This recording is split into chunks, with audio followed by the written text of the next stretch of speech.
Hello, બે આંકડાની રકમમાં એકમનો અંક 5 હોય તો તેમાંથી 5 બાદ કરવા હોય તો આમ સામાન્ય રીતે આપણે છોકરાઓને કહી શકીએ કે 15 માંથી 5 જાય તો 10, 25 માંથી 5 જાય તો 20, 35 માંથી 5 જાય તો 30, 45 માંથી 5 જાય તો 40, 50, 65 માંથી 5 જાય તો 60, 75 માં 5 જાય તો 70, 85 માં 5 જાય તો 80, 95 માં 5. પરંતુ મગજની અંદર આ ટાઈપના આવે તો છોકરાને ડાયરેક્ટ યાદ રાખવા માટેની એક ટ્રીક, તો એના માનસિક વિકાસ થશે અને મગજની અંદર વધારે વિચાર ઉત્પન્ન થશે અને સરળતાથી કરી શકશે. એટલે 15 માંથી 5 કરો એટલે અહીં 1 જોવે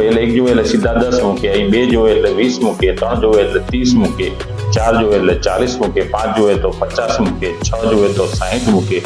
7 જોવે તો 70 મૂકે, 8 મૂકે તો 80, 9 મૂકે તો 90. આ રીતે સરળતાથી એનો માનસિક વિકાસ થશે. તમને વિડીયો ગમ્યો હોય તો શેર